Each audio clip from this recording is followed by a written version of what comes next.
rulers of their own households, expecting nothing short of full obedience from their wives and children. Sometimes I knew that my father was wrong for the things that he did. And I'd go talk to my mom about it, or try to, and she would tell me straight up, that's your father. I'm not going to talk to you about that because your father he's my husband, and he's your priesthood head, and what he says is the way it's going to be. Holmes says he was willing to respect the strict hierarchy until the prophet, Warren Jeffs, began marrying off girls under the age of 18. You're actually marrying a child.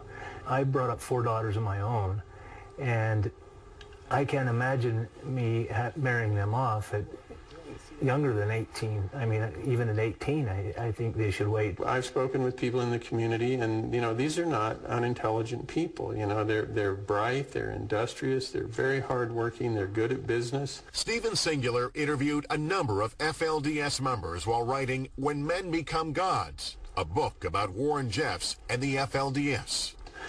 But when it comes to that matter of controlling your soul, you know, controlling your destiny, your life here and your next life, they were trained to believe that this one individual, this prophet, held all the power and all the answers. Members of the FLDS consider the prophet to be a messenger from God. Disagreeing with him is said to be nearly impossible. Any man who did go against the prophet or somehow displeased him could lose everything. He made 21 of the most prominent men in the community stand up, and as they stood there, he instantly excommunicated them from the church. He just threw them out, and, you know, you're gone, and your wives and families will go to other people. It's one thing to run afoul of the prophet and his teachings as a grown man, but in many cases, young boys have had their problems towing the FLDS line. When I was growing up, I was taught to treat girls like rattlesnakes because you're not supposed to associate with them or have anything to do with them, because if you commit fornication or adultery, you go straight to hell. So, but I was still interested in girls, obviously, so.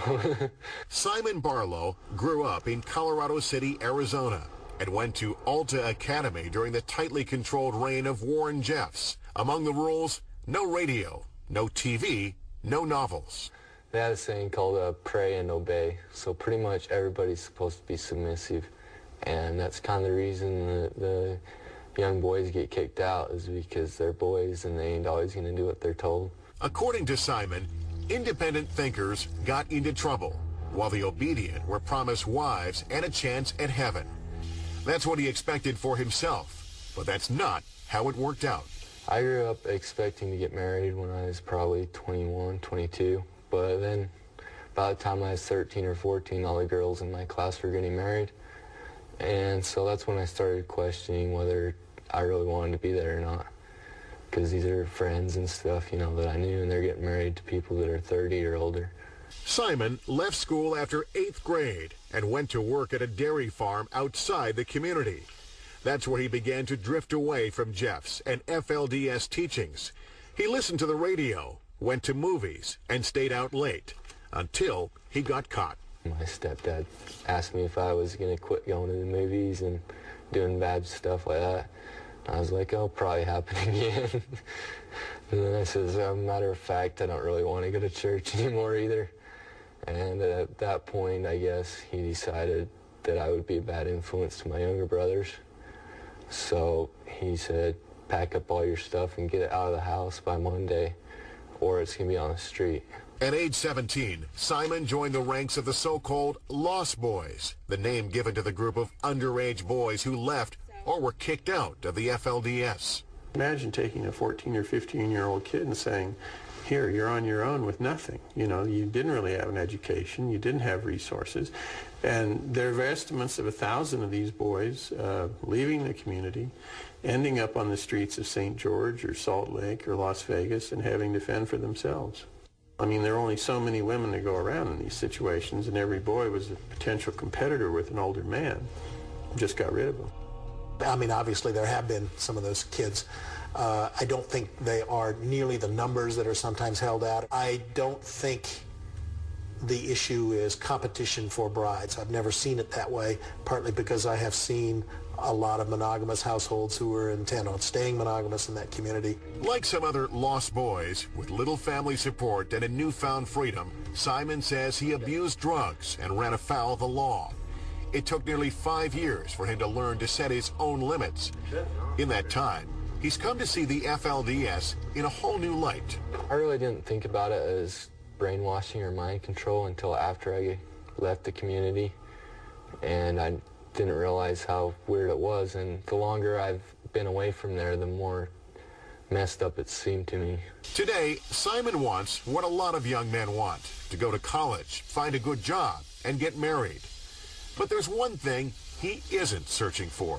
I don't think I'll ever join another religion, just because I don't think I'd ever believe it. I mean, there's always going to be people that are going to try and take advantage of you through religion.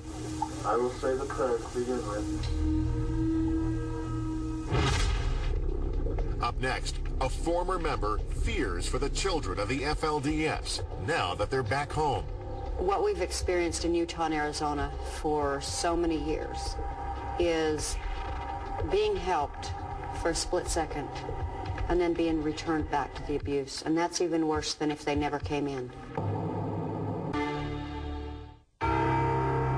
We've had little children. When you see them, you will see the terror and you will see the effect that this has had on them. They've had them where they wouldn't eat. They haven't been able to sleep. They've been through an absolute terror of an experience. Beginning Monday, June 2nd, after nearly 2 months in foster homes across Texas, the children of the FLDS were allowed to reunite with their parents with some court-ordered conditions: a ban on travel outside of Texas, surprise home visits by caseworkers, and possible psychiatric evaluations of their children. There still may be criminal indictments against members of the group. For its part, the FLDS released a statement announcing a new church-wide policy. The church policies regarding marriage have been widely misrepresented and misunderstood. In the future, the church commits that it will not preside over any marriage of any woman under the age of legal consent in the jurisdiction in which the marriage takes place. But ex-member Flora Jessup remains as concerned for the children now as she was when the story first broke back in April. When I heard that the raid had happened in Texas, the thing that went through me was joy, absolute joy, and then fear, immediately followed by fear, because what we've experienced in Utah and Arizona for so many years is being helped for a split second and then being returned back to the abuse. And that's even worse than if they never came in. There are other issues. As the FLDS moves on to its next chapter, one of the problems it faces stems from decades of inbreeding that have gone on within the group. A rare genetic disease called fumarase deficiency, which causes acute mental retardation and physical deformities from birth, has stricken at least 20 children in the FLDS. Outside the group, there are only an estimated 100 cases in the world. You hear the same names over and over again in polygamy: Jessups, Allred, Jeffs, and so on.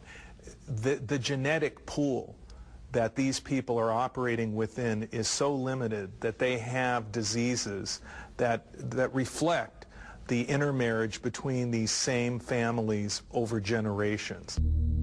All of these issues surrounding how FLDS members live their lives and why they choose to live them that way bring it back to the basic question: is there a point when strict adherence to a set of religious beliefs begins to resemble mind control? There may never be a consensus. So where does all of that leave the FLDS? The question now is, will the government allow the system to continue? I don't have any doubt that it will survive. It'll probably come out of this thing stronger than it has been in the past. The bad thing is I think they are going to be more reclusive. They are going to be driven more underground. It's going to take a couple of generations before they're going to be ready to trust the outside world and engage with the outside world again. For FLDS church elder Willie Jessup, it all comes down to what he sees as an unnecessary assault on his group and its religious freedom by the state of Texas.